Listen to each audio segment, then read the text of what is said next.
Good evening, everyone. Welcome to FGM Ecast for your Thursday night. We are here with the ANZCAR Cup, the chase, and we're back at Bristol. The iracing gods have seen fit to allow us to finally run this event, qualifying having already taken place last week, and we've got 3 minutes left here in the warm-up, and then we will be heading straight into the race here, joined by the one, the only Carl Withy. Carl, good evening for a Thursday. Good evening, Stuart. Good evening, everybody. Yes, we are here. We are back, and we are back with the Cup action here at Bristol Motor Speedway, the last great Coliseum, of course, with the Cup action finally happening after a mild issue with some server maintenance, things like that. Just before we kick off with everything, I just thought I would actually run us through the championship standings, and I just want to make sure I actually clicked on the right one, because I thought I had, but I will just double check that one. But yeah, we are back. We have had qualifying already, and we're pretty much just jumping straight into the race, so it's going to be exciting. So, championship standings. Since last time out, we've got Jason Martin up there in P1 with Neil Pearson 1 point behind. Hamish Gallagher 7 points down in third. Fourth place is Foster, 14 points off the lead. 17 points down in fifth is Skurlock. 20 points off the lead is Josh Micklemore. Seventh place, we've got Joshua Carroll-Walden starting on pole, 29 points off the lead. Eighth place is Daiso, 31 points off the lead in a joint position with Danny G.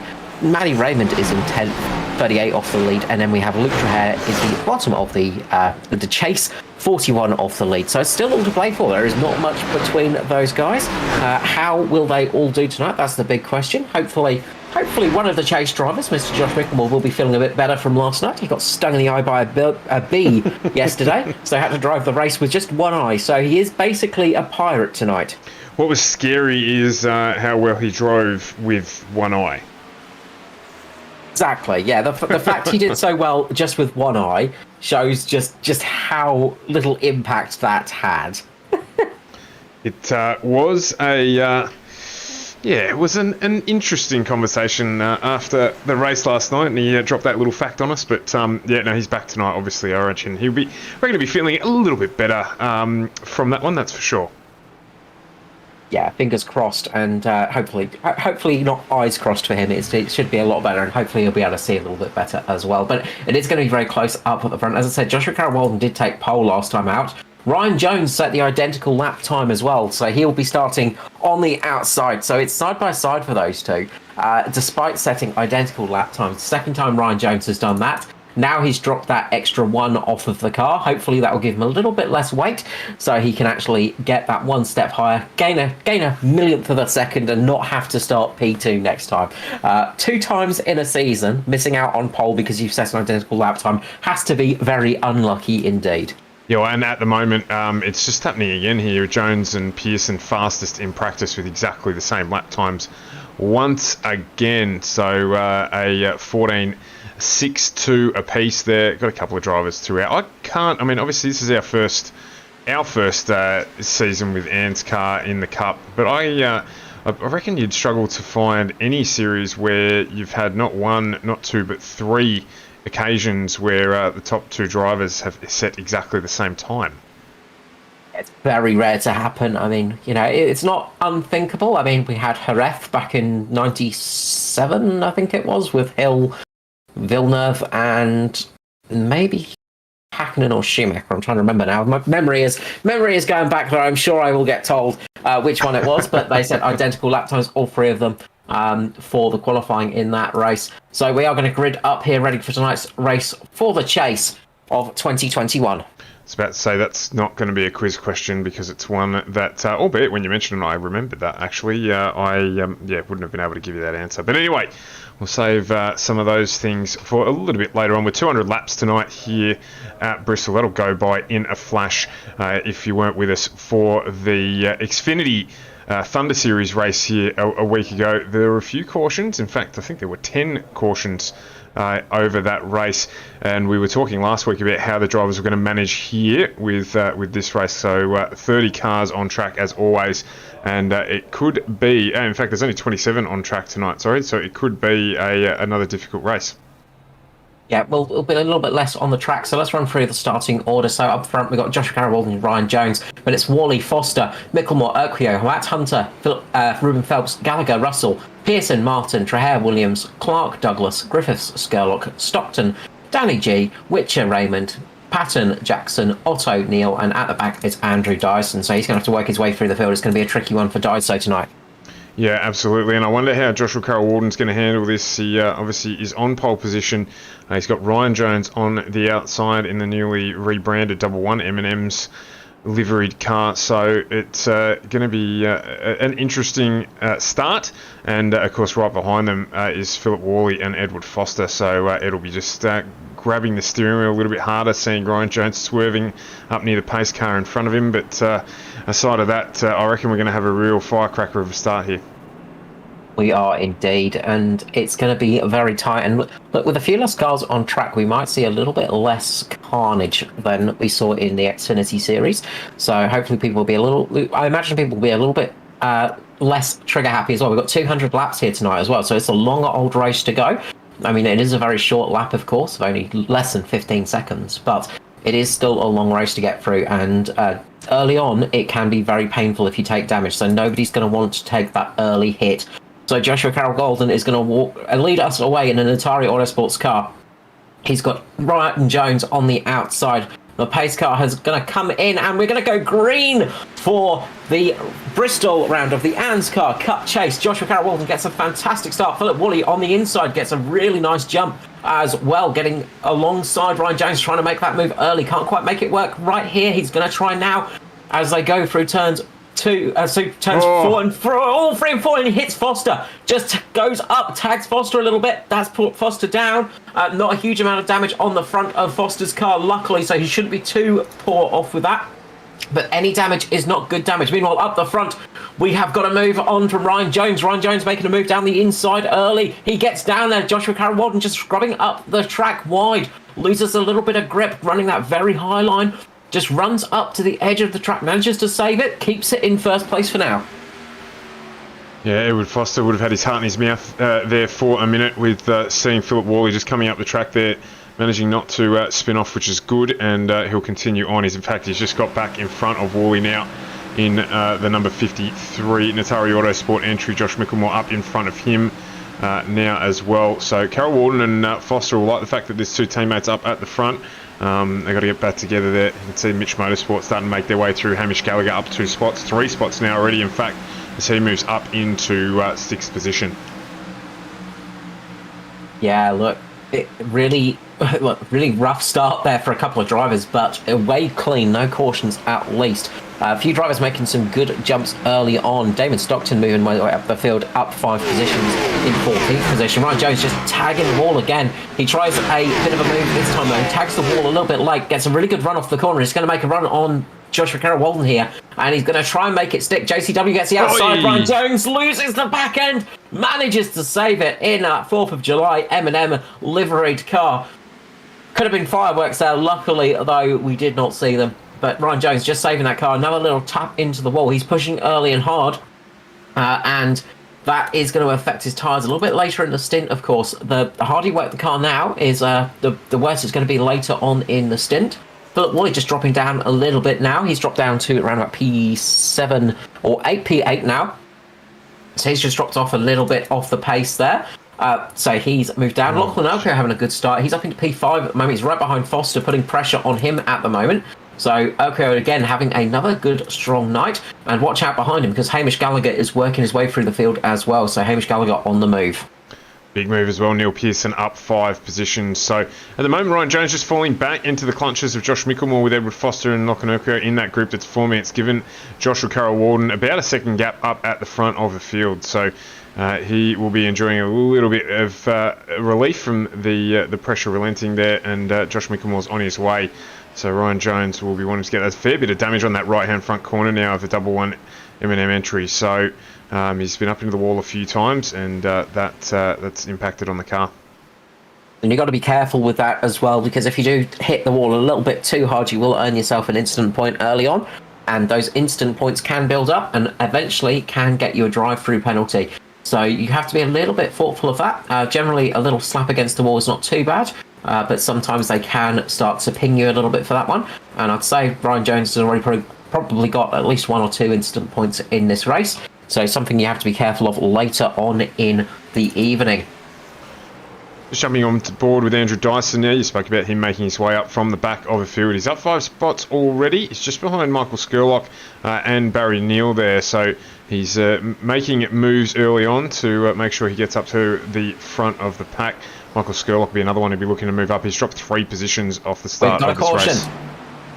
We've got a caution out, and it is Damon Stockton who has lost it in coming out of turn 4. So didn't see the full incident there, but it looks like he's just got a little bit tapped, just come down a little bit and tagged Ruben Phelps. Yep. Spun it in front of the whole field, and luckily everybody doing a great job of avoiding that crash, because that would have been a night ender if you T-boned that car. So very good job avoiding that incident for everybody out there. Watch this from Norman Clark's view. Look at this. Just about misses it. That is lightning fast reaction there from Norman Clark. Yeah, Gail, I was just about to say that you called it. You said there'd be an early caution, and you were absolutely right. On lap 15, we got our first caution of the night.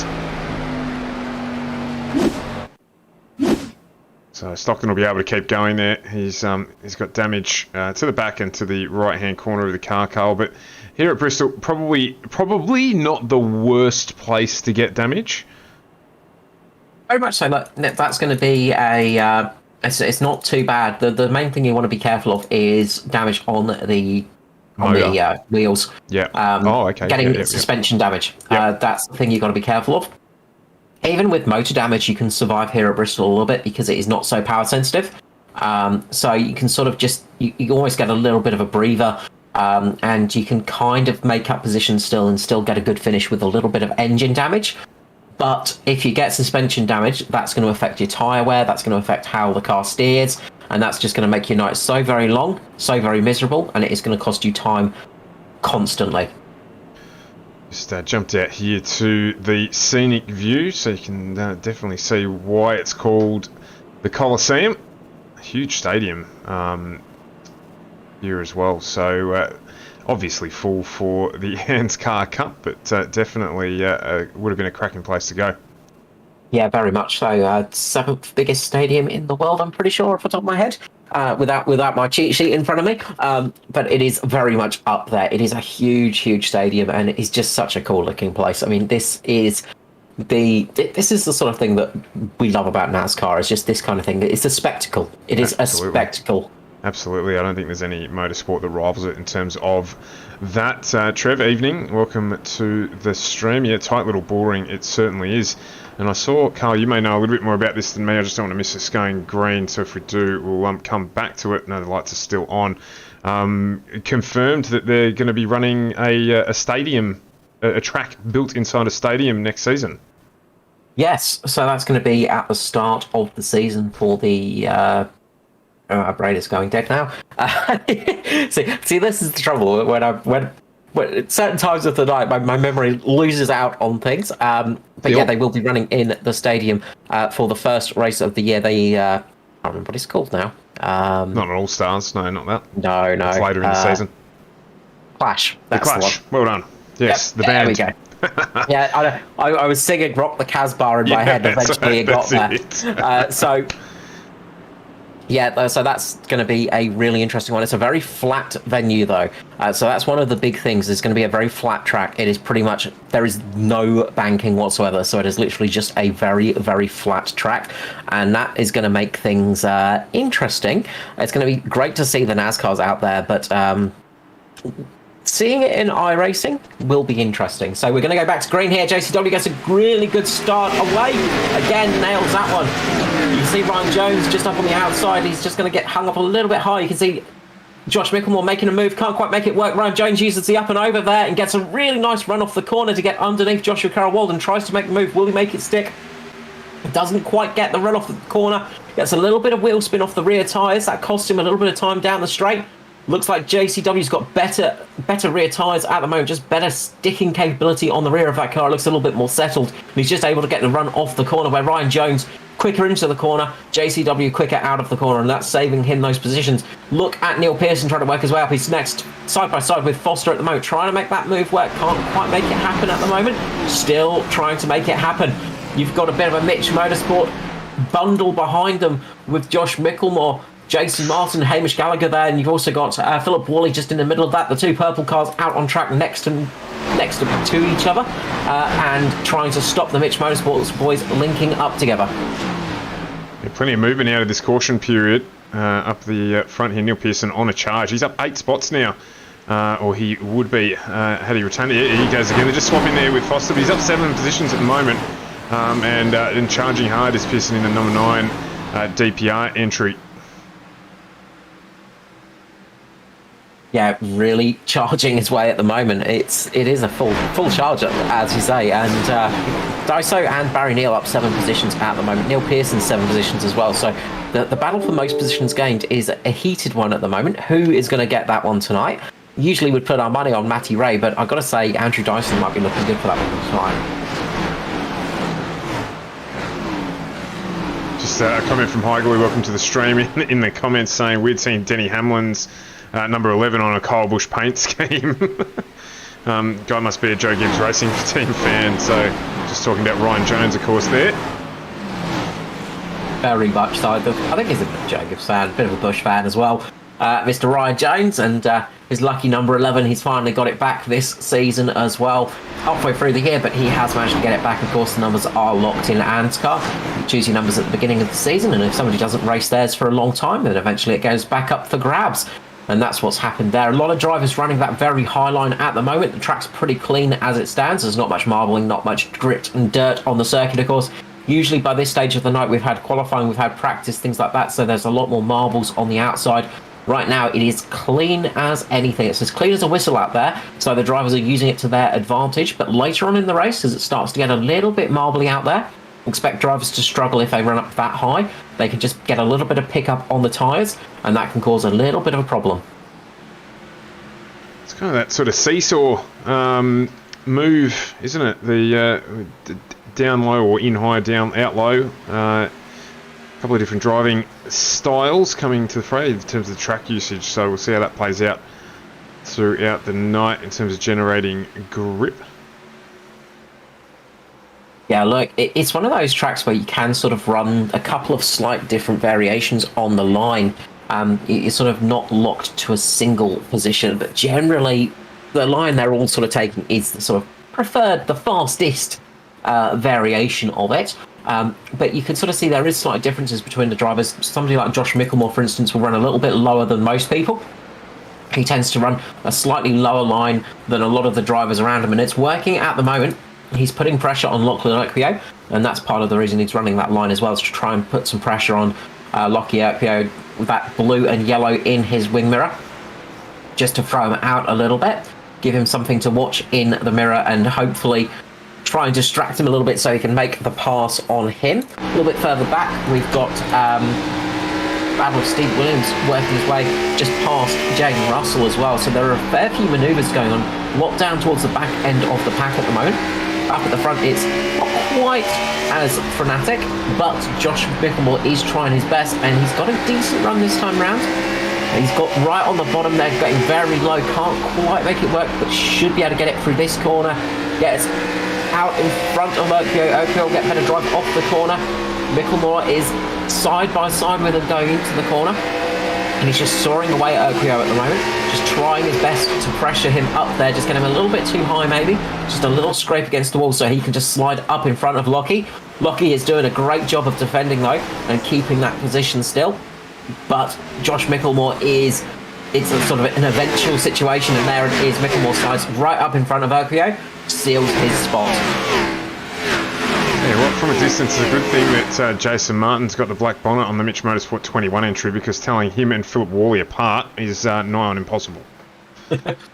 Different shades of purple. Yeah, just ever so slightly. Ever so slightly. I just noticed that then as well, but it helps having the black bonnet on. But Martin now pushing hard. He's up 4 positions as well, so he is trying to get the job done here, get up towards the front of the field. Aidan Schultz in the chat has just suggested that Lockie Yu, the number 42, might be the dark horse tonight. Loves a short track And I was just thinking before when he was racing side by side with Josh Mickelmore, how great it is on these short tracks, just lap after lap of side by side racing. I love it.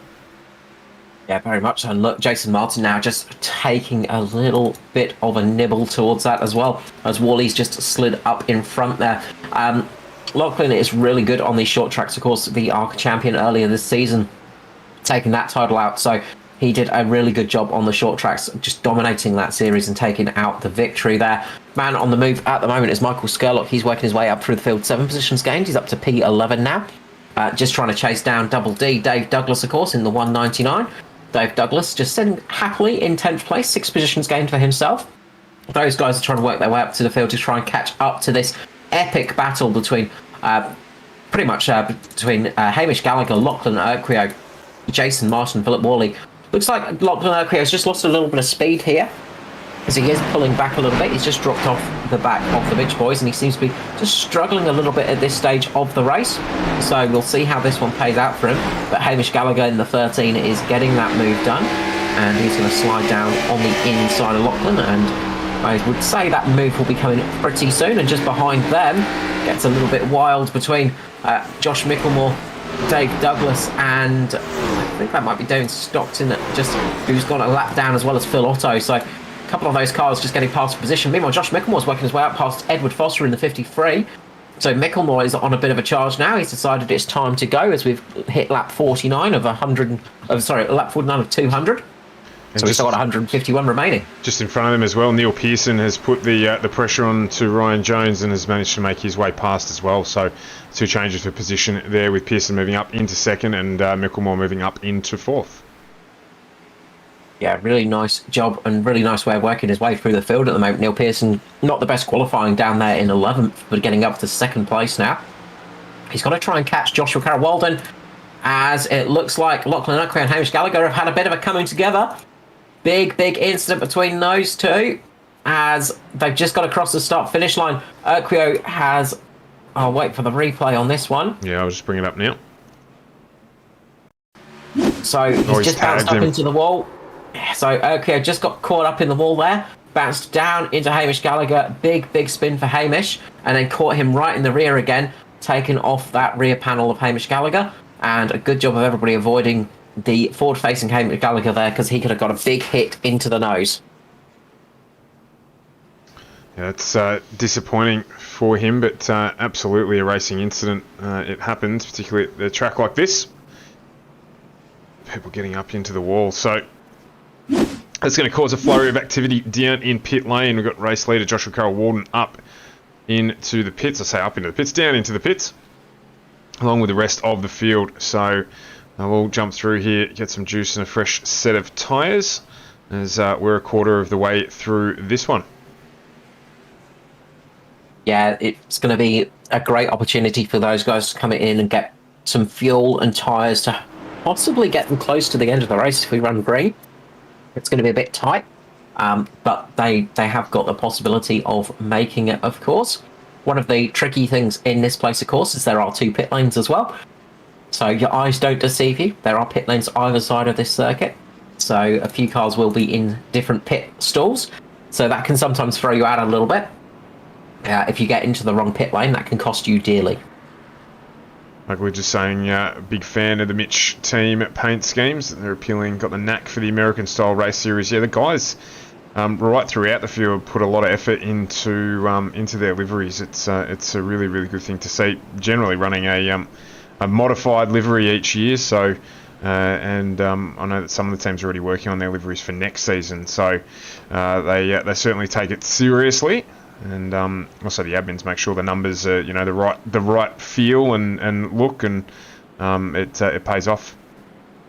That's it. And of course we have the throwback rounds as well. Obviously Darlington this year for the chase, the throwback round, and lots of people running some really nice liveries, and also dicing it up as well, making it with their sponsorships work with a classic livery. It's fantastic to see. It's always nice to see that on the modern car, seeing somebody actually pay little attention and have that nice little bit of detail on the car. Something we always love seeing. So it is a big difference maker in the series. It just gives that a little bit more feeling to the series as well, because it just makes them look right. Of course, it's strange seeing you know, the wrong style of paint job on a NASCAR. It just doesn't look right. They have to have a certain feel to them.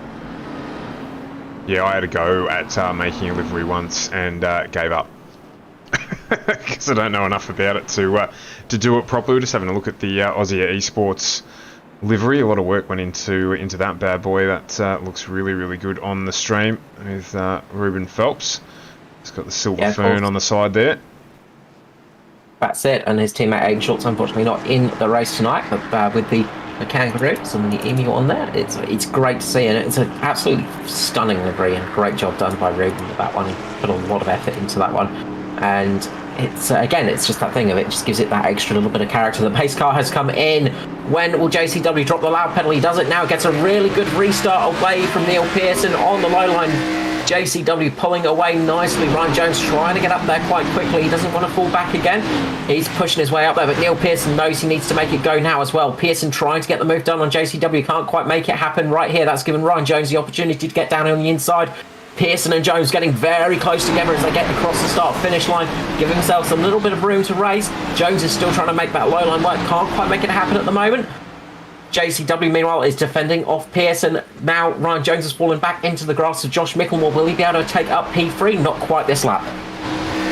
He's on board now with Neil Pearson as he tries to chase down JCW, who built up a 2.5 second lead before that caution period. So he's going to work again. They're all on fresh rubber. So he's going to have to try and work hard here again to get the number 35 Atari Autosports entry out in front. But Neil Pearson will be wanting to stick with him. So it's going to be tough out here at the front. Both very, very quick drivers. And of course Ryan Jones and Josh Micklemore fighting out behind them as well. Yeah, look, battles are going to be happening across the track at the moment, and they are indeed. It's great to see the amount of pressure some of these drivers are putting on each other at the moment. They're definitely going for it, even this early stage in the race. One of those drivers going for it is Andrew Dyson, and he's worked his way nicely up through the field. 14 positions gained at the moment. Barry Neal as well. He's another one to watch out for tonight in the ANZCAR racing team. Getting up there into P10, and speaking of liveries that I like, that is definitely one of them. Absolutely love the ANZCAR car. Really nice orange on that with the nice New Zealand details, of course, the Kiwi details for those two. But he's having a great run up there just in front of Jaden Russell and Stephen Williams at the moment in the green DPR car, the green M&M. Or Skittle. The sour Skittle. I think we went with Skittles. Yeah, sour Skittles. Yeah, the sour Skittle of Stevie Dub. Not that he's a sour person. He makes the move down on Barry Neal, getting down underneath the orange car, doing a great job, making that move look like a easy one. Definitely not that easy when you're driving it. He has done a great job to get that through. Took that high line in and then jumped down to the low line. Really nice approach by Stevie Dub to get back up in front of Barry Neal there. Good pictures there as well. Lachlan Urquio just chucking it down underneath Jaden Russell and getting that move done relatively easily as well. So, again, not making it look like it is easier than it is. As, again, Ruben Phelps makes a move now as well. So Jaden Russell's just dropped a couple of places here on the restart. That's allowed Lachlan Urquio to close up onto the back of Barry Neal. Stevie Williams has checked out, but he is on a charge. Look at him go there around the outside of Michael Skurlock. And he's going to probably tie up Dave Douglas pretty quickly as well. The 98 on fire at the moment.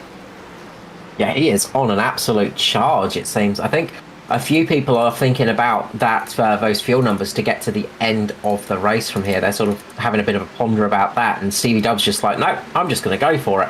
And I think he's doing a bit of the old hair moment. He is just being unleashed and letting go on the lap times while everybody else is just easing off a little bit. Like I say, everybody else, not everybody, of course, because those guys at the front are still setting some very quick laps. JCW last time around, quickest man on the track with a 15 flat, and once again getting up to some traffic now though. That's going to start spicing things up a little bit, just getting past Norman Clark and Damon Stockton.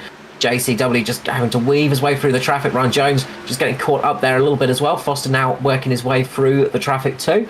Neil Pearson did a great job of traffic management there as well. He just sliced his way through those cars, getting right back onto JCW's rear end. Yeah, Ryan Jones managing to get the job done there. Edward Foster just making his way underneath Damon Stockton as well. So they've got a little bit of work to do there, but getting it done efficiently. Jones was right up behind Neil Pearson before they went into that traffic That gap's just spread out a little bit now, 3/10, so he'll catch that back up, and he was already putting pressure on it. JCW checking out again at the front, half a second in front as we stand.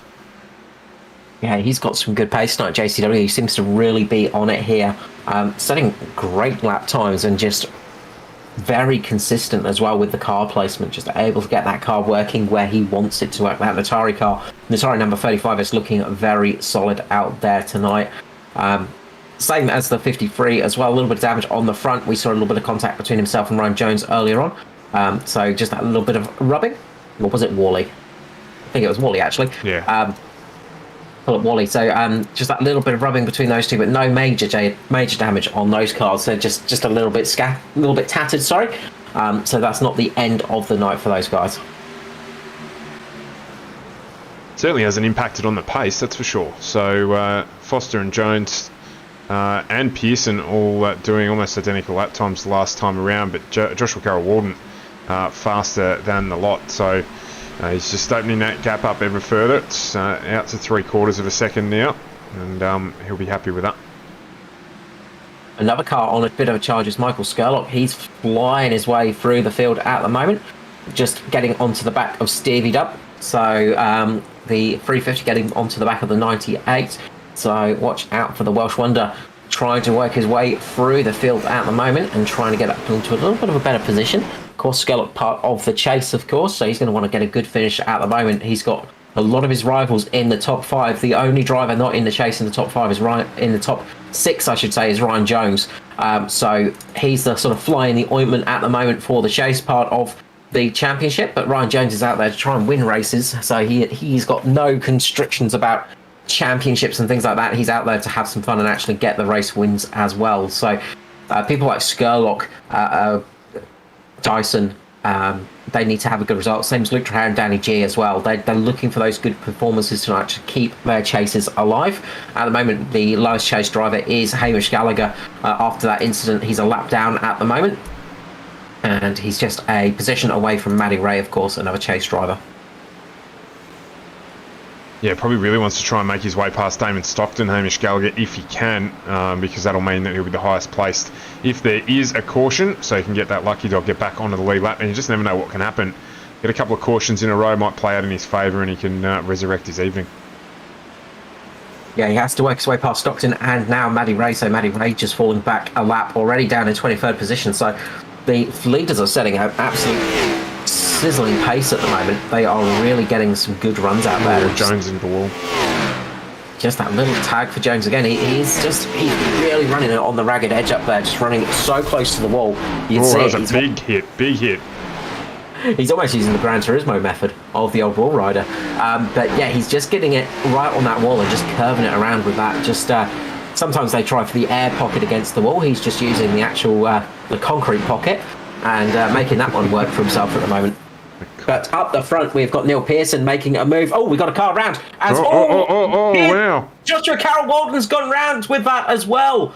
JCW had to take avoiding action for that one.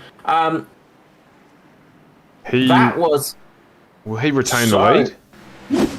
I don't know, because I don't know when the caution came out. That was so sketchy there. Neil Pearson, just the seas parted for him there. JCW just had nowhere to go. He managed to slide that car up perfectly to avoid major damage. Watch this from JCW. That was a moment of that was a brown alert moment for sure for Joshua Carroll-Walden. Look at him. He's seen what's going to happen. He's just slid the car around. Impressive. Managed to just Tokyo drift it past Stockton there. He does get a little bit of damage, but nothing major there for Joshua Carroll-Walden. That was a lucky escape. Let's go back and have a look at that from the roof of Joshua Carroll-Walden. Oh, as it's decided that it doesn't want to do that, so we won't. Oh, and here we go again. Good old technical difficulties. It would not be the same without them. It's just amazing that it does this. Seems to do this every night at the moment. Just disappears off the screen, doesn't want to play. So it looks like that incident happened with Paul Jackson and Stockton. Paul Jackson just running up the track a little bit, getting caught up into Stockton, and that's what's caused that huge incident in front of the leaders. And sorry, I have to go BBC radio commentator's voice. It looks like Paul Jackson's run up in front of Damien Stockton there. And that's what's caused that incident there. So that's the catalyst for that accident. But Joshua Carroll-Walden doing a fantastic job to not actually sort of cause more damage. That was a super save. Oh yeah, there we go, we're back. Have a look at that.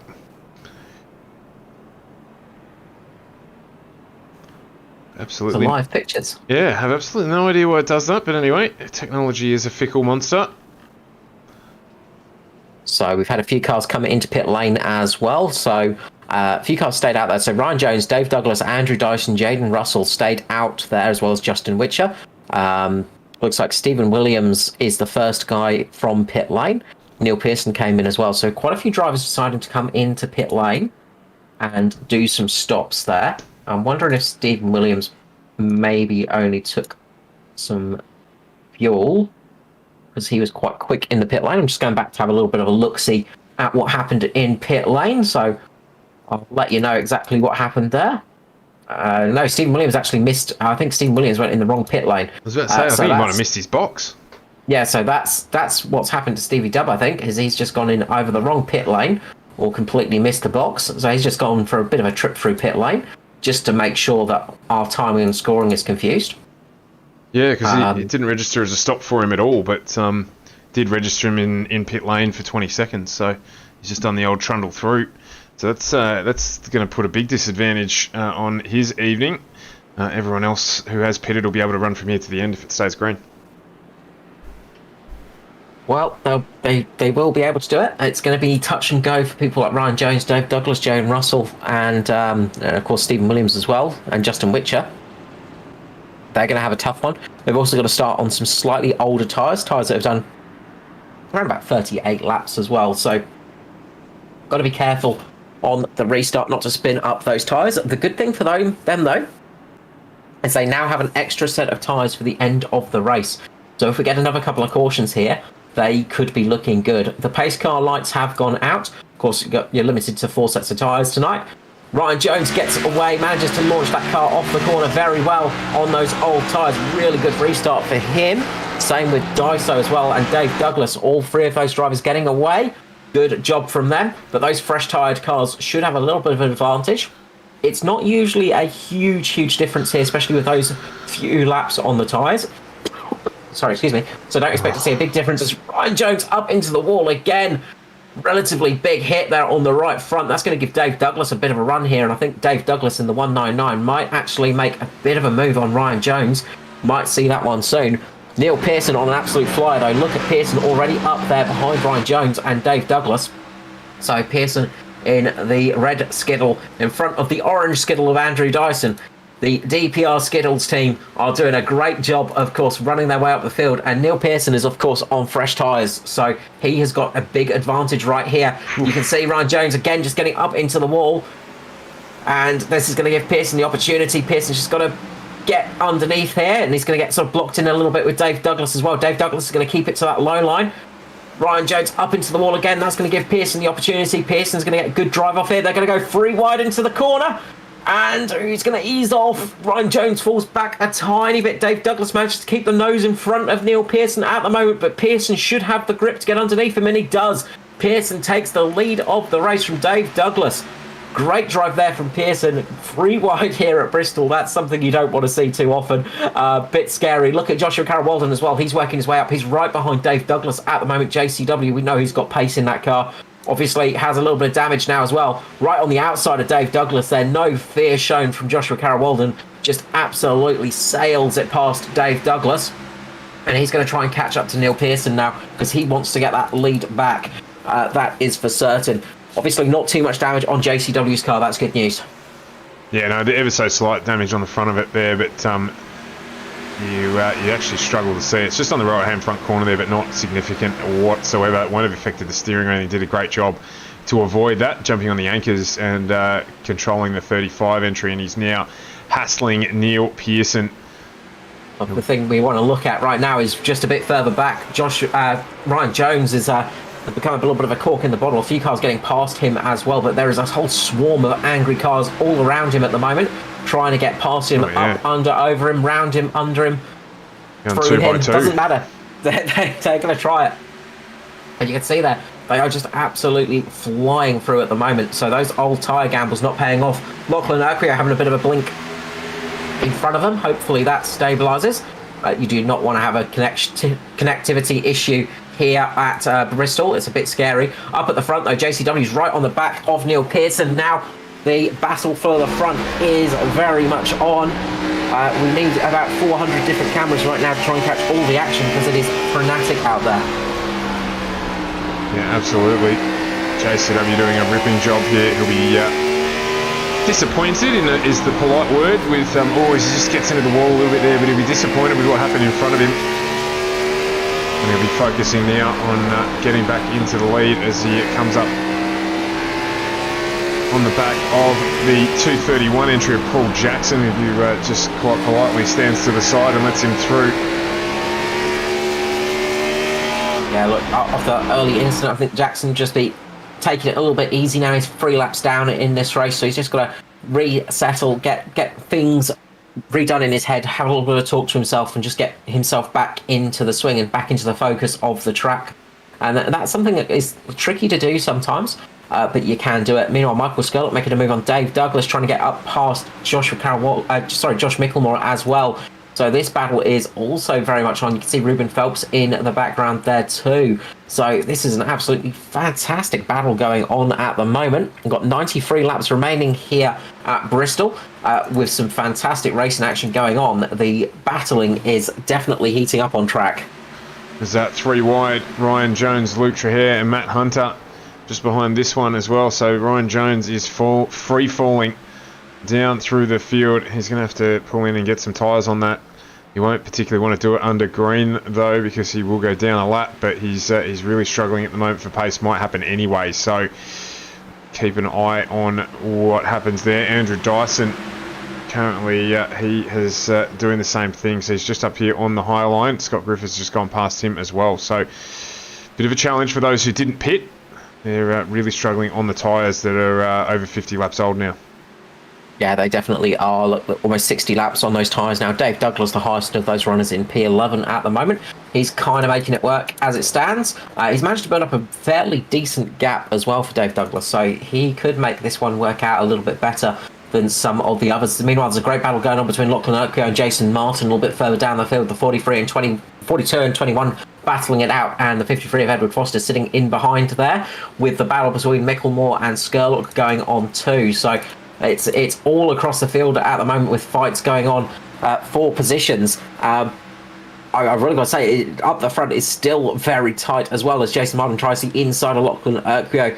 Tries for that run. Urquio tries to pinch him down a little bit, squeezes him a little bit, but Martin is a wily old veteran. He's going to try his best to keep on that low line. He is getting a good pace out of that car at the moment. Will he make this move work? Got to say, it's more of a when rather than an if for Jason Martin here. He's got really good pace through the mid corner, but JCW is just able to take a better run off the corner. With this traffic though, this could make a difference here as they get past Justin Witcher, 3 wide into the corner. Oof. Jason Martin somehow making that one work. Witcher just getting so very close there. That was a scary moment for sure, and I think Urquio's just had to lift off slightly, and that's going to give Jason Martin the position. Yeah, very, very close to the back of the 53 entry there as well. So a little bit of a hold of the breath moment. But they all got through. But they're still coming up on some more traffic. Stephen Williams, believe it or not, is going to go a lap down. He ran early on the tyres, and he's burnt them out. Remember, he is on those old tyres as well. He is on old tyres, yeah. So yeah, he came through pit lane, but he didn't have the chance to actually swap the tyres. So that's really costing him now. He's just getting checked up now and just falling back and back and back. So that's really hurt his race immensely. Meanwhile, up the front, people it's not hurting is Neil Pearson and Joshua Carroll Walden. They are still fighting it out for the lead. A little bit of a gap now over JCW. Neil Pearson's got a little bit of breathing room as it stands, as he comes up behind Maddie Raymond here. Just trying to get through across around the outside, and he's going to make that one work out for himself. But this is where it starts to get very, very messy, and you can see Ryan Jones now, just the first car He's now going to go a lap down as Neil Pearson just dives down the inside. Not too long ago, we were talking about these two battling it for position, and now Neil Pearson is lapping Ryan Jones. That gamble to stay out on old tyres really did not pay off. Yeah, how the fortunes have changed. Neil Pearson up 10 positions. Barry Neal, who we haven't mentioned too much, is currently in 4th position, up 22 positions. So he's done a ripping job to move from 26th up into 4th. And he's just jogging on the spot now. He's in a good little gap. And so he's just able to maintain things here as we're in that sort of that holding phase of the race before we get into sort of that final 50 or so laps. So he's in a good place here. Look at Joshua Carroll-Walden, though. He has got Philip Woolley all over the back of him right now. The purple DPR car is putting the pressure on JCW as it stands, and you can see just behind him, that's Barry Neal in the Ayatora car. So he has really worked out well, and Jason Mudd and Edward Foster and Skirley all catching up to this group as well. So looks like maybe JCW is just struggling a little bit for pace now. He's just dropped off by around about a second and a half over Neil Pearson. Falling back a little bit as Barry Neal makes a move on Worley there. Nice move by Barry Neal there to get it done on Philip Worley. Very slick little move there down the inside. Keeps it nice and clean too. So he's going to be now the one challenging Joshua Carroll-Walden for 2nd place.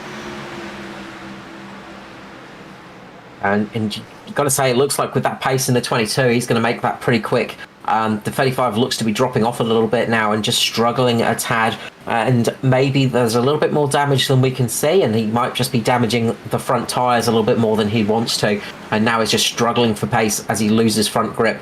A few times I've seen JCW get very close to the wall. It just looks like he's just a little bit too... That car is a little bit too tight at the moment. It's just not turning how he wants it to. Can't get it turning through the corners, and he's just struggling a little bit. So I'm wondering if that damage has just started affecting him as Worley's going to get through. And then you can see behind JCW right now is Jason Martin as well, the other purple machine, also working its way up through the field. So those guys are on an absolute fly. But Barry Neal's got some really good pace at the moment. He is a couple of tenths quicker than Neil Pearson, who has pulled out a bit of a gap, but he has got some traffic to deal with as well, and I think that might be why he's lost a few positions.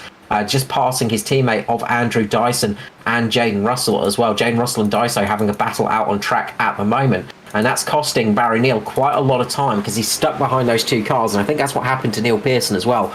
So that battle is costing the leaders time. Of course, no blue flags in oval racing. Blue flags, what are they? We don't think about those things. If you're racing, and the leader's job is to find a way past you. They have to pass you on merit sometimes, and that's what those guys are going to have to do. They're going to get corked up right behind this battle, though, as Justin Witcher is going to get caught up in there as well. Justin Witcher pulling down to the inside, I think, there, just to let that big group pass.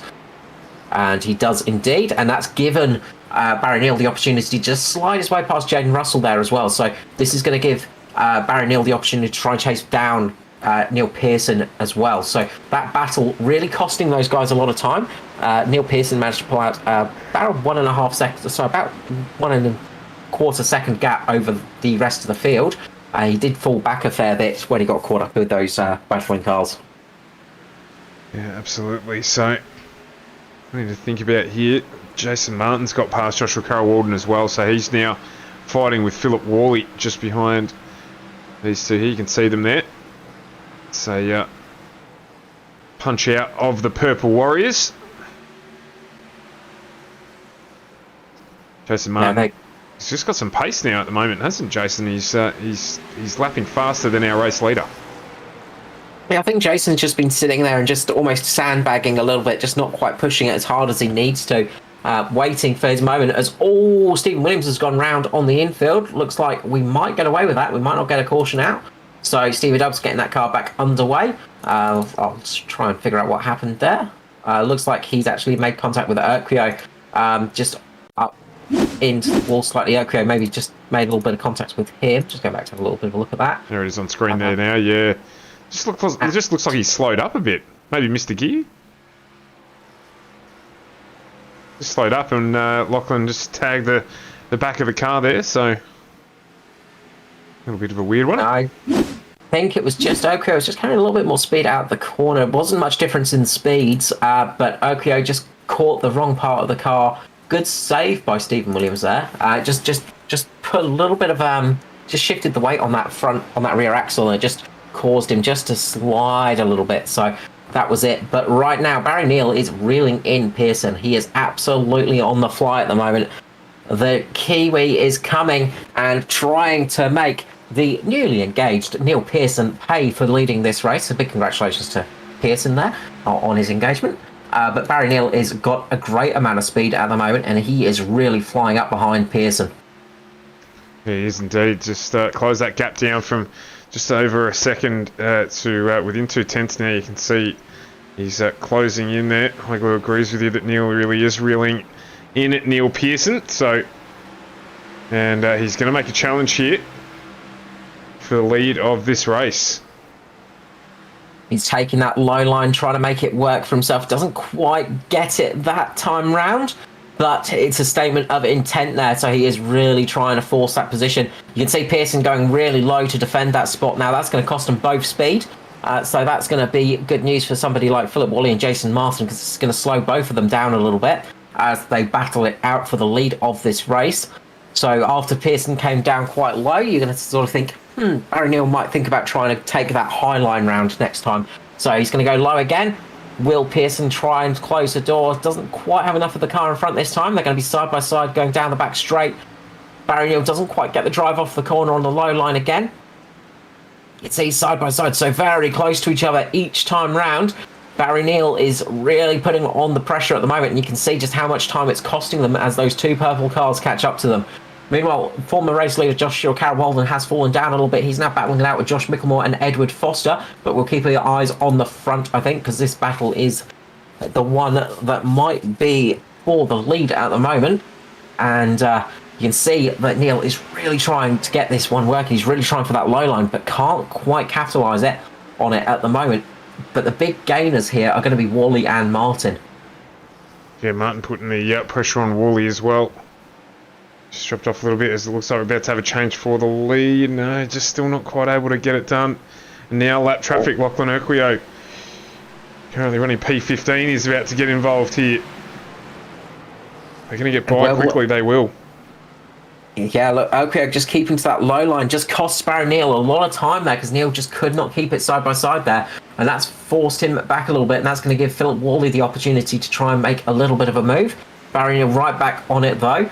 Next car could cost Neil Pearson, though, because we've got cars that are starting to battle a little bit.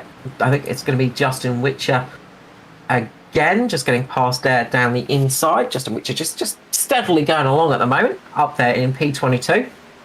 Gelato as well.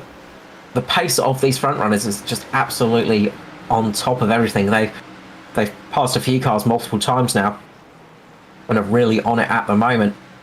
Barry Neal doing a great job of catching up to Pearson.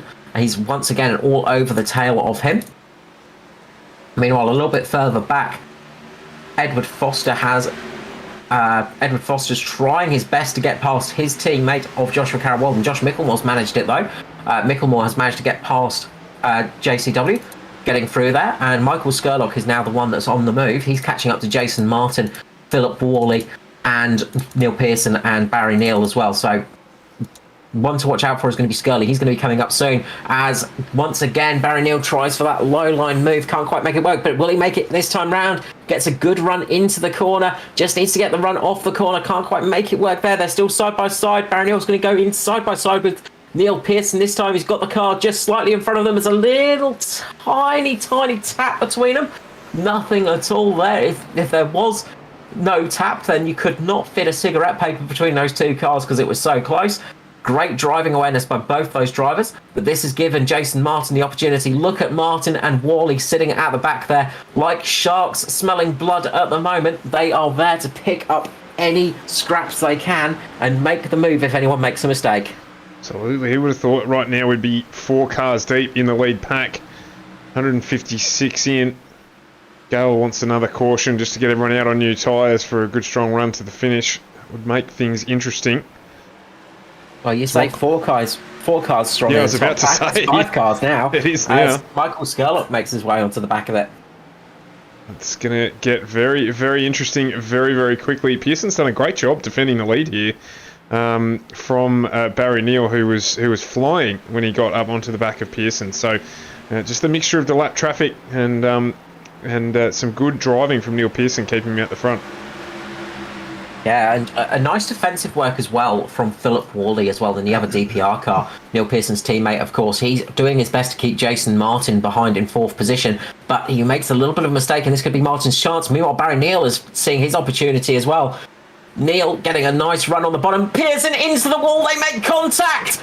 Slide contact between Neal and Pearson right there. Neal getting up into the wall there. Bit of contact, little bit of a bash there. They managed just to save it, and that actually hurt Jason Martin, who was on a great charge, and it's actually helped Philip Worley, who's going to slide up into P2 right here. Will he make this one work? Can Barry Neal defend off Philip Worley? He needs to defend from his teammate, because if Worley gets past, he can play tail gunner for Neil Pearson. You can see Skirley sitting in there up on that high line as well. Barry Neal needs to just slide up in front of Worley to block him off at the moment. It's almost got to be a double move. You can see Pearson sitting in the middle of the track to help his teammate. Worley might even get past here. Worley up on that high side, but this is giving Skurlock the opportunity as well. Jason Martin can see what is happening as Michael Skurlock makes a bit of a run there. He can't quite make it happen. Almost does, but Skirley is getting through, and Skirley makes it through. He makes it past Neil Pearson. Michael Skurlock up past Pearson. Philip Worley in the lead. Now we're going to see Skirley get on that low line with Jason Martin. This battle has really heated up. Yeah, absolutely. Barry Neal there got checked up as well. He lost a whole heap of pace and it slowed him right down. Neil Pearson's gone with him there, the cause of that checkup. So a full change for position here now. We've got Worley, Skurlock and Martin at the front. Great driving from Skirley there to get himself back up into this pack and then to execute when the opportunity presented itself. The ultimate opportunist there, Michael Skurlock, making that move perfectly work. That was a beautiful, beautiful positioning. And Jason Martin just saw what Skirley was doing and was like, yep, I'm going to have a bit of that. Jumps in right behind Michael Skurlock and makes that move work perfectly. Philip Worley is in the lead of this race, though. He's got a very fast charge in Michael Skurlock to try and defend against, and of course Jason Martin as well. Two drivers you don't want to see in your mirrors at the best of times, because you know it's going to be a hard night when those two are racing you. But Worley is doing a good job at the moment. Skirley trying down the inside this time. He has to be careful of Jason Martin, though, because Martin will close that gap on Philip Worley and leave Skirley out to dry as well. So these cars are all battling for position. Meanwhile, Josh Micklemore is working his way up. Josh Micklemore is on the back of this pack right now. As Jason Martin makes contact with the wall. Slight little tag on the wall there for Jason Martin, as Barry Neal and Neil Pearson get into each other as well, and that's giving Josh Micklemore the opportunity to get past Neil Pearson. Little touch between those two, but still going fine, though. Pearson into pit lane. So I was just going to mention, Carl, that I was had my eye on Josh Micklemore, and I was watching him, and he was coming, and he's going to get back up and get onto the back of this lead pack as Jason Martin makes a challenge for the lead of this race now. He's managed to get by Michael Skurlock, and he's actually going to go through here. He should be able to close this out. And importantly, that was a drive-through penalty for Pearson. Pearson has got 12 instant points there. So we were talking about instant points earlier on, and Pearson has fallen a foul for them. So he's had to take a drive-through penalty, and that's going to cost him dearly. So he's going to be hoping for a caution here to get himself back on the lead lap. But Jason Martin is now proving who has the best purple car, trying to at least, because Philip Worley is not letting this one go. The 2-3-3 on the 21 at the moment, both battling it out. Michael Skurlock's just dropped off a little bit, letting these guys battle it out for a little bit of time, and then he'll get back into this one. There he goes. Martin closes it out.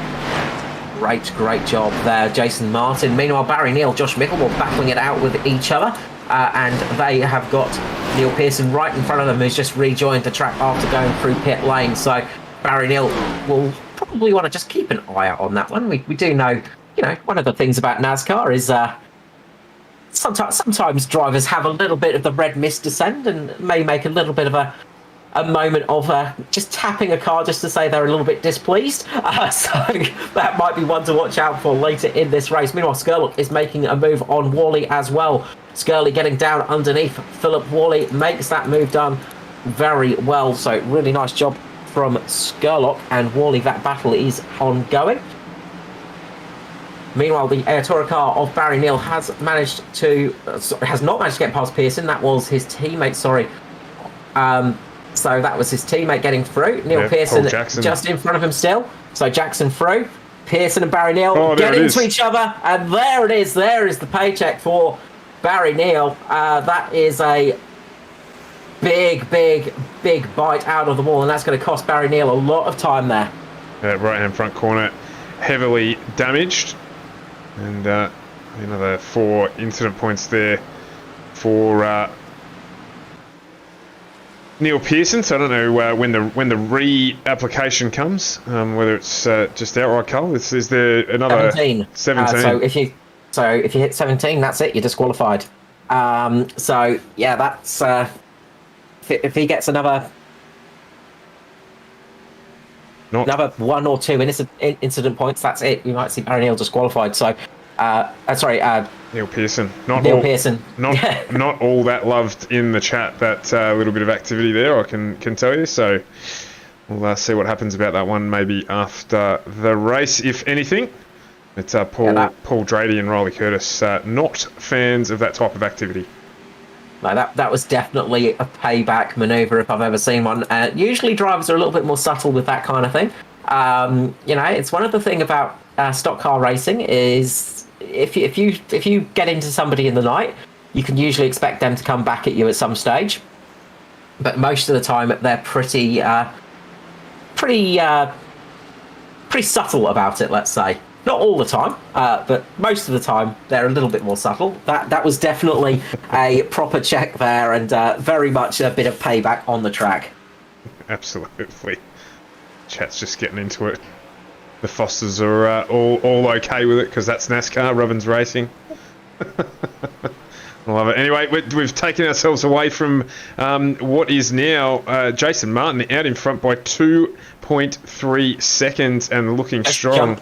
Back to his teammate Josh Micklemore, who's making a move on Philip Worley now. Josh Micklemore and Worley have been battling it out for lap after lap after lap, but finally Micklemore makes the move. Meanwhile, Skurley is sitting in second place. Michael Skurlock making up 16 positions in this race, up into P2 at the moment. We've only got 15 laps remaining, Stuart. Yeah, it's flown by, Carlo. While talking about what's going on, 20 laps go by because of the shortness of the track, of course, but no, what a cracking run here from Jason Martin as he disappears off the screen there with the camera. Sorry, guys, just took my finger off the trigger for a second there. And he's getting down he's in heavy traffic here. So he's lucky he's got that lead because he can pick when and where he makes his way through as he gets right up behind Ruben Phelps now as well. So the question is now, as Heigl has just posted in the chat as well, is that can Josh Micklemore now close up onto Skurlock, get past him for a 1-2 finish? Another strong finish would be for Mitch Motorsport, having done the lockout last round. To answer that, I'd say jump to the back rear quarter panel of Michael Skurlock and you'll soon find out, because yes, there is a blue and yellow Mitch Motorsport car right on the tail of the Buckwild Skurlocking car, of course. Skurlocking over on Twitch for Mr. Skurley's Twitch channel. But Josh Micklemore is absolutely flying, beasting or not. He is really having a good run tonight as well, catching up to Michael Skurlock, and is going to be trying to make that pass position. Got to say, it's got to be a little bit easier said than done sometimes, because Skurley is a hard racer. Watch these two battle it out, but this is going to be good news for Jason Martin, who's going to build up almost a 3-second lead now in front.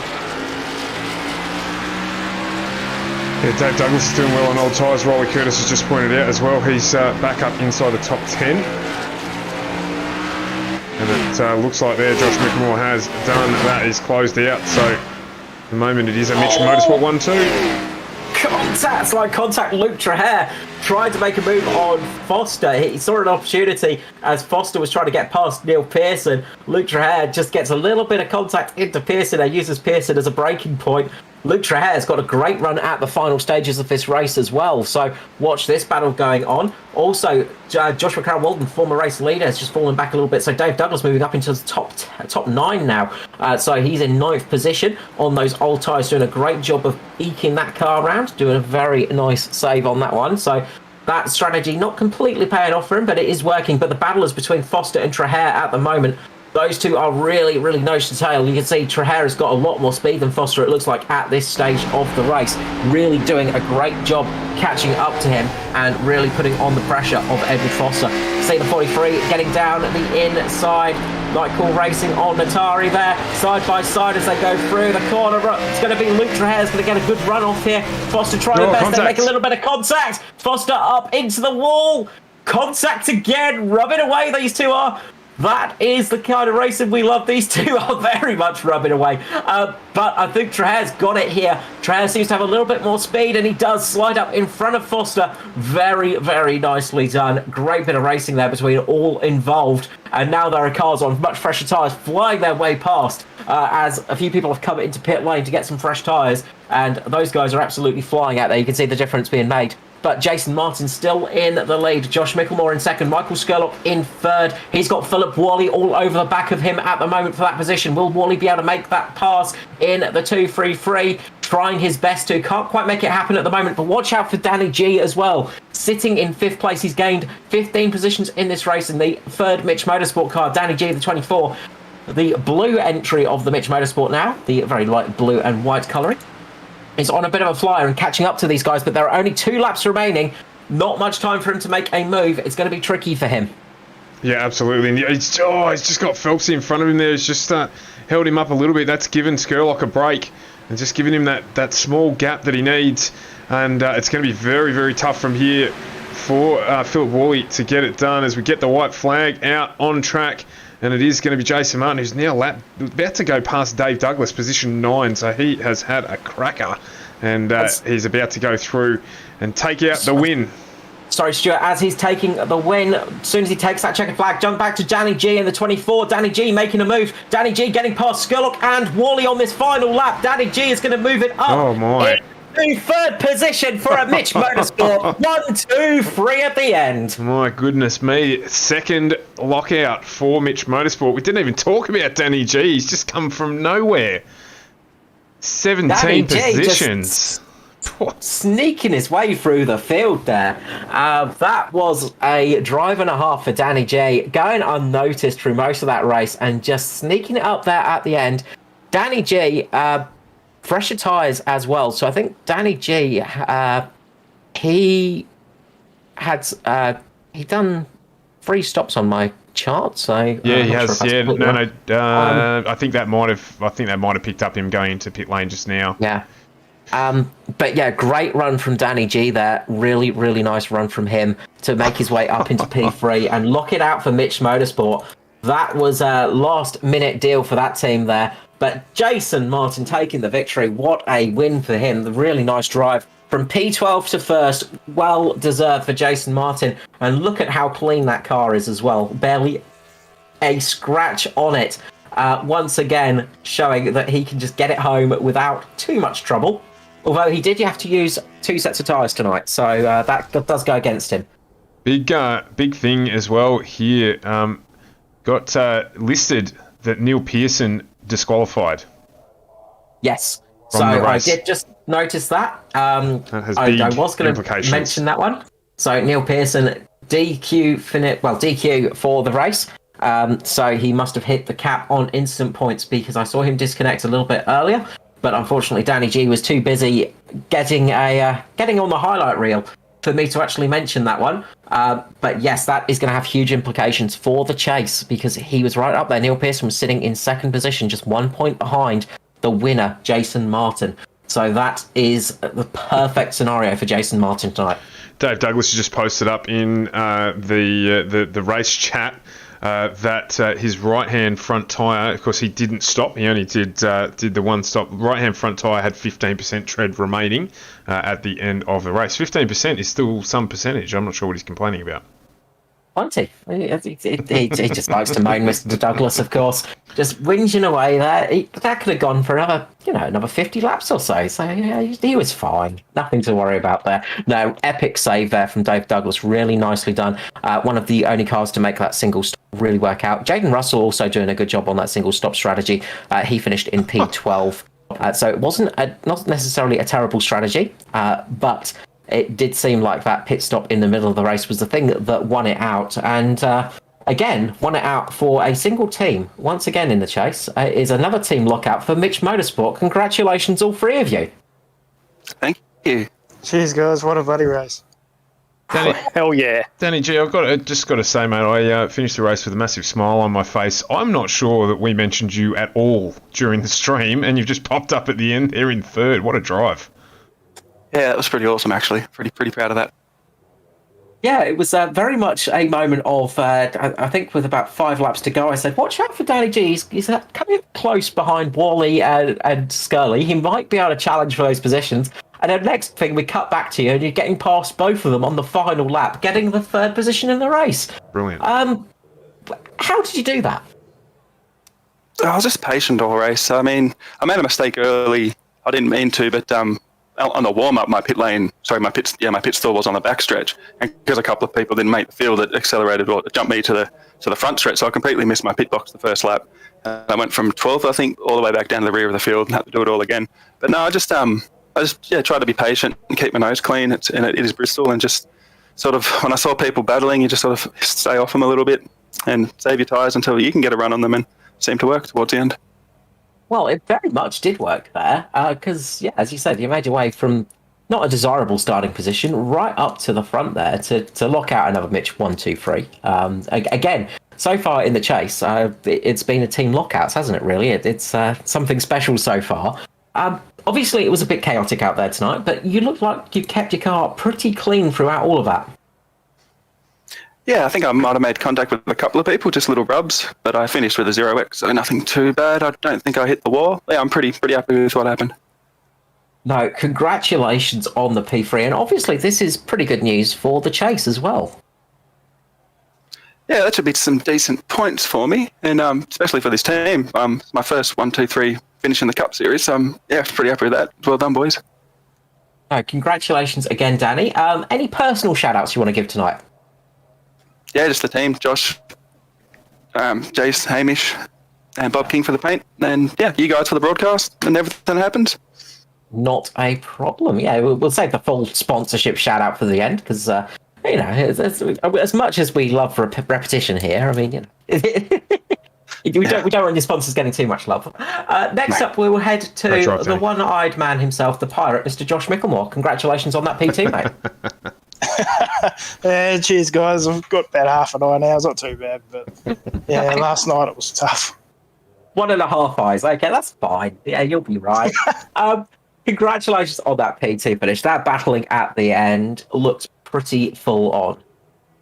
Oh yeah, it was. Oh mate, it was battling all race long. Like me and Edward far out. There was like it's either hitting Edward or the wall or nothing. We had a few little rubs and that, but that wasn't too crazy and kept it off the wall. Very close, door to door, literally banging action there. And yeah, hats off to everyone. Well, at least everyone that I was racing with. It was all hard and clean racing, so that's what you want to see, especially on the stream as well. Yeah, absolutely. The thing I wanted to mention, because we did see you having some really good rubbing and racing there, just very much next to each other, side by side, and no real big sort of impacts or spinning anyone off, things like that. How hard is it to actually race in that situation? Yeah, it takes I've been doing it a little while, I guess, but yeah, it takes a bit of skill and knack to, in my opinion anyway, to, you know, and have trust in the other guys that you're racing with that they'll do this similar sort of thing, like racing hard and clean sort of thing. Especially with everyone that we've been racing with for myself the last 3 years, you sort of know who you're racing with and how they race sort of thing, and you can sort of, you know, get so close to them and get that sort of good racing out of them because I trust them and their skill with what they go do, and they sort of trust me, and that's allowing us to race like we are. So, yeah, you know, it takes a bit of time and racing against each other, but once you get that trust and racecraft there, you can do it for sure. Congratulations on P2 tonight, Joshy. And of course, for yourself, obviously, same question as asked Danny. This is going to be some good points for the chase. Yeah, like I said, BK Designs 31 Chevy had a bad run at Darlington, so we either need to have some really, really good finishes or a few wins in this chase to get us back up there, and sort of what we've sort of been doing as a team collectively. So. Well, you're very much doing the right thing. So obviously no shout out to bees at the moment, but anyone in particular you'd like to give a shout out to tonight? Yeah, let's give a shout out to Baxter, Mum and Dad for supporting me as always. No worries. Thank you so much, Josh McMore. Congratulations again on the PT finish. No worries. Cheers, mate. Next up, we will head to the race winner, the number 21, the man in the purple Mitch Motorsport car, Mr. Jason Martin. Congratulations on that victory, mate. Oh, yeah. Thanks, mate. Whew. That was hard work. That was fun. I was about to say, that was not one that was easy for you. That was very much a hard-earned race there.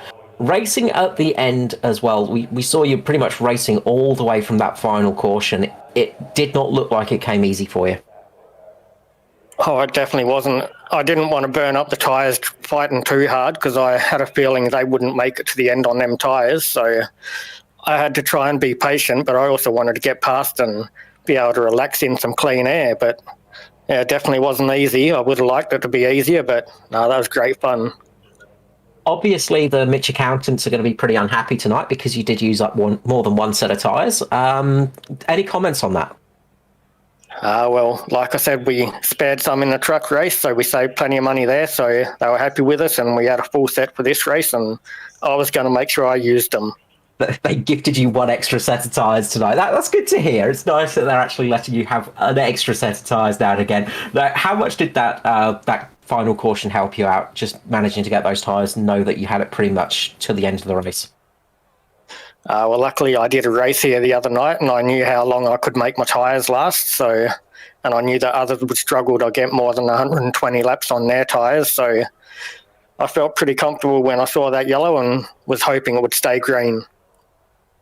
Well, it did indeed stay green. A nice long stint at the end, some great green flag racing, great door-to-door action as well. I mean, your car looks comparatively undamaged. There's barely a scratch on it. Maybe a couple of little tiny flicks of dirt on there, but not much at all. Congratulations on that win again, Jason. And look, for the chase, obviously, this is looking good. Heading in, you were leading the chase.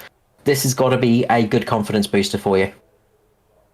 Yeah, unfortunately, I think we've got a road course coming up soon, so probably lose all of it then, but well, no big deal.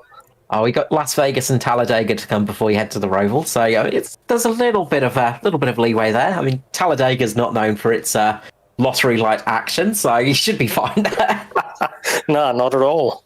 Nothing strange ever happened at Dega. Congratulations on the win, and of course, shout-outs and love to sponsors of Mitch Motorsport, the top 3 cars in the ANZCAR race here at the Bristol Motor Speedway. First of all, thanks to everyone in that race for giving each other racing room. That was great fun, and everyone was giving each other room, which allowed us to do plenty of side-by-side stuff, so that was great fun. Got to thank the sponsors, BK Designs, all the boys at Mitch Motorsports. Oh, what an awesome result again. Completely unexpected, but that's awesome. FGM eCast for the broadcast. Got to thank you guys. You do a great job. And, of course, ANZCAR for putting on the series, the best oval league in Australia. You are always welcome. Thank you so much, Jason. It's always a pleasure having you guys up here, and congratulations on another team lockout. 2nd in a row in the Cup Series. That is something special for you, and 2nd one in the chase as well. That is amazing work from all of you guys. Cheers, Carl. Cheers, Stuart. Yeah. Cheers, Thank guys. you. Good run. Stuart, another team lockout here in the chase. Mitch Motorsport do it again. Will they maybe be able to do it 3 nights running? It's Las Vegas next time, so I wouldn't bet against it. Well, I was just about to say, we're going to have to get a plaque put on a chair and put Jason's name on it, because twice in a week we've had him up here. Had him up here last week as well. We've got to get him to run in the Xfinity Series so he can see if he can do a clean sweep. He is driving hot at the moment. He did mention road course. Of course, we're actually back on Monday night with the Truck Series from the Roval, so we'll see how he goes there. But a really good time to hit a strong vein of form. I say it's a vein of form. Obviously, Jason's a very, very experienced campaigner in ANZCAR, as is Josh. And Danny G, for me, drive of the night, just sneaking in there at the end. Skirley had a really strong performance too. Ed Foster's just posted in the chat as well, just to sort of give the anything you can do, I can do better to Dave Douglas. He had 9% left on his right front tyre. So some drivers hanging on for the finish there. I think that most of them probably expected that there would have been one more caution in that back part of the race. Not that you can plan around it, but given the track and what we'd seen earlier. Plus, as Jason said there as well, with the amount of lap traffic, lapped up to position 9, you just expect a little bit more to happen, but no, not to be, which is good because it didn't affect the outcome. And another cracking night of racing in the chase. Yeah, that's it. And look, as you were saying before about Jason Martin, he had a torrid year in the Cup this year, with only the one win in the standard season. Of course, he's taken out 2 wins in the chase now, I think, off the top of my head. But it's not been sort of the Jason Martin sort of series, sort of Jason Martin performances we've been used to, of course. But now he's coming back on form, and when you come back on form for the chase, we saw last year how that can work out with Edward Foster. If Jason Martin can get back and click everything back on, engage everything, and go full Jason Martin, this is going to be a very tough championship to snatch away from him. Yeah, anything can happen in motorsport. You're right, and I was just about to mention what happened with Ed last season. So it's about getting in there into the chase, and then obviously capitalising on that opportunity at the right time. So a bit of bad luck there for JCW. He had a really strong run up the front. Obviously, Neil Pearson had a good, strong run up the front as well before his night unwound itself. Hamish Gallagher ended up getting back up into 15th position after that early incident that saw him down the back of the pack. So it's not been a great night for DPR. So they'll be wanting to come back next week. And of course, I would say Philip Woolley had a fantastic night up in P5. I mean, very strong again. And we know Philip Woolley, road course specialist, of course, sort of newer to oval racing. Yeah. And you would not believe that, seeing his performance out there tonight, up in P5 position. He was there or thereabouts, fighting for the lead of the race a lot of that time. So he has really come on strong, and I can't wait to see what Philip Woolley can do next year as well, because he's one of those drivers that is definitely really coming up there. Luke Traher, really strong finish in 6th. In the end, so that's good news for him, and of course the chase as well. Foster in 7th, Matt Hunter in 8th, really strong finish there for Matty Hunter as well, inside the top 10. Dave Douglas in 9th, and as he said, JCW in 10th. Well, we'll be back next week, back to usual proceedings, qualifying on the same night as the race itself, as we usually see. We've got a driver interview coming your way as well in the pre-race, so it'll be back on at 7:45 next Thursday evening, but as I mentioned earlier, back on Monday with the trucks from the Charlotte Roval. So we've got that coming up for you. Of course, Tuesday night we're off with and a couple of off weeks for the Oz Pro-Am Sim Series before Season 5 gets underway, and then Wednesday back with the Thunder Series as well. So plenty to come next week on FGM eCast. In the meantime, do make sure that you follow us on our social channels, wherever you're watching from, whichever your favourite platform is.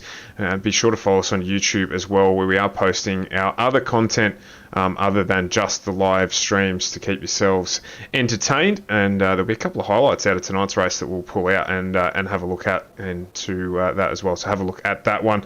Carl, as always, thank you for your work tonight on the stream and throughout the week. And we have a couple of nights off before getting back here next Monday, and to everyone that joined us, thank you for doing that. The chat was lively tonight again, which we really enjoy, and it certainly contributes to what we get to do here, so thank you to everyone that joined. From FGM eCast, your place for pace, Carl Withy, Stuart Brown signing off for the night. Have a good weekend, and we will catch you on Monday.